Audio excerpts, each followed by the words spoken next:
What if I told you that the delicate, precise art of brain surgery and a lump of crocodile poop have something in common? It sounds insane, right? But both were key parts of one of the most fascinating and contradictory medical systems in human history, that of ancient Egypt.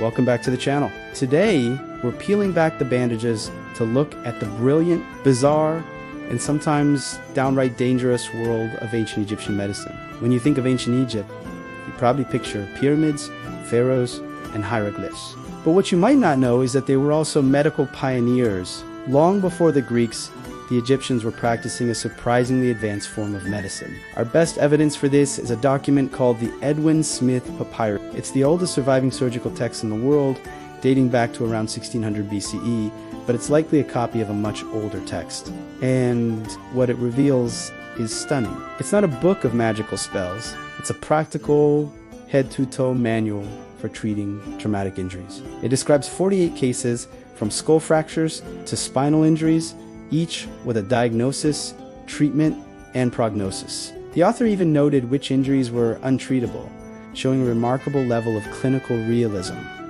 This wasn't guesswork. It was science, and the most mind-blowing procedure they practiced.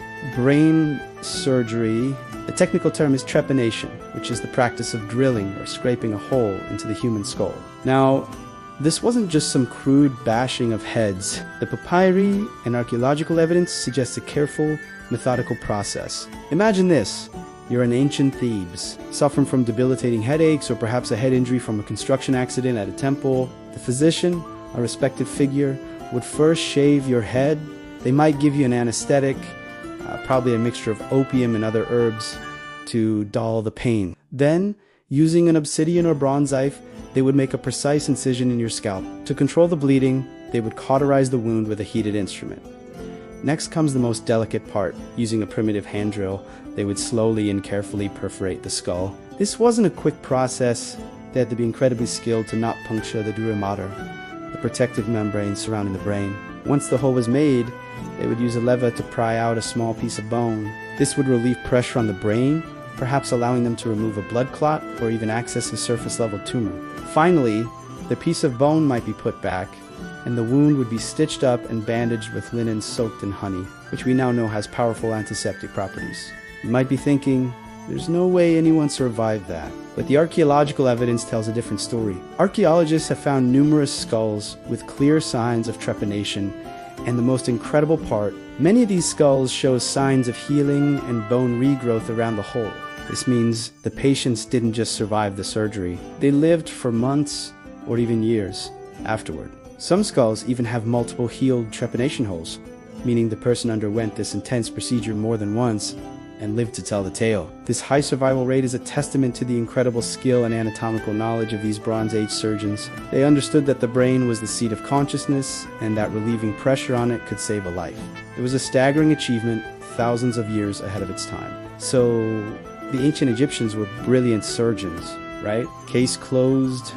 Well, not quite. Because for every rational, scientific procedure they performed, they had another treatment that would make a modern doctor run for the hills. This is where we enter the pharaoh's pharmacy, a place where science and magic were completely intertwined. Our guide to this side of their medicine is another famous text, the Ebers.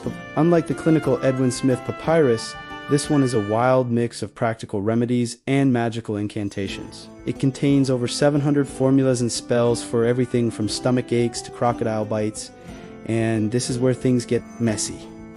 One of the most common ingredients in the pharaoh's pharmacy was, and I'm not joking, animal dung? Yes, poop.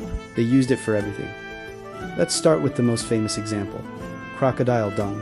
This was prescribed as a contraceptive. Women were instructed to mix it with sour milk or honey and use it as a pest. Now, your first reaction is probably disgust, and you're not wrong. The risk of tetanus and other severe infections would have been astronomical, but here's the bizarre twist. Modern science has analyzed this. Crocodile dung is highly alkaline. When introduced into the acidic environment of the vagina, it could potentially create a less hospitable environment for sperm, acting as a crude. So, was it effective? Maybe a little. Was it incredibly dangerous? Absolutely. And it wasn't just crocodiles. Donkey dung, dog dung, gazelle dung, even fly specks and lizard poop were all considered valuable medical ingredients. They were ground up and mixed into ointments for wounds and skin diseases, or consumed in potions to drive out demons and illnesses. A remedy for a splinter might involve a poultice of worms, blood, and donkey dung. So the big question is, why would a civilization capable of performing brain surgery resort to smearing animal feces on open wounds? The answer lies in their worldview. First, they didn't have germ theory. The idea that invisible microbes could cause disease was thousands of years away. To them, disease was caused by angry gods, evil spirits, or imbalances in the body. So the risk of infection from poop just wasn't on their radar. Second, they believed deeply in a concept called sympathetic magic. The idea was that an object or substance could transfer its properties to a person. A crocodile is a powerful, fertile creature of the Nile.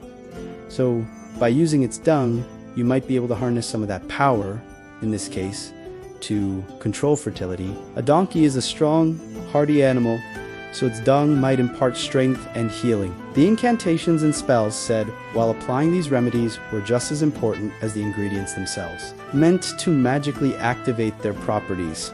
This brings us to the great paradox of ancient Egyptian medicine. On one hand, you have the rational, observant surgeon of the Edmund Smith Papyrus, a true forerunner of modern medicine. On the other, you have the magician priests of the Ebers prescribing remedies that seem utterly bizarre and dangerous to us today. They were pioneers who understood anatomy, set broken bones, and performed complex surgery. They laid the very foundations of clinical observation and diagnosis. Yet, their medical cabinet was also filled with magical thinking and treatments that could easily kill a patient through infection. In the end, ancient Egyptian medicine is a perfect reflection of humanity's long, slow, and often messy journey toward understanding our own body. It was a double-edged scalpel, one side sharpened by brilliant observation, the other blunted by a superstition. Their work reminds us of how far we've come, from crocodile dung contraceptives to modern family planning, from primitive drills to robotic-assisted neurosurgery. It's a humbling and fascinating look at the very dawn of our quest to heal. Thanks so much for watching. What part of ancient Egyptian medicine surprised you the most? Let me know down in the comments. And if you enjoyed this journey back in time, be sure to like this video and subscribe for more deep dives into history. See you next time.